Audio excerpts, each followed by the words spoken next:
છોકરો જો કેટલો રોવે બાપા નાનું બે આવી ગયા હજી રોવાનું બંધ નથી કરતો અને અમે જો આમાં બેસી ગયા નાનુડી ફાઇનલી પહોંચી ગયા છીએ ને મસ્ત મજાની આઈટમ આપણા માટે બની ગઈ છે રેડી કોમેન્ટ કરજો આ બતાવવાનું નથી આના વિશે કંઈ કહેવાનું નથી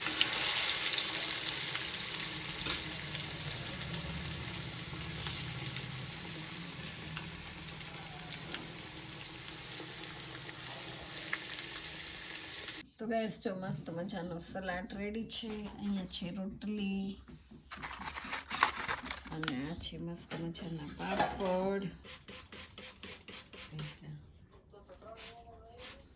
નહીં 2 મહિનાનું સ્વાદ નહોતું આવ્યું આ મહિનાનું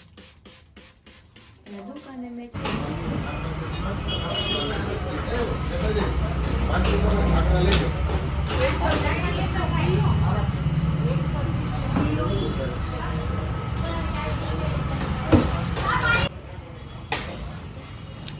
Nice dish.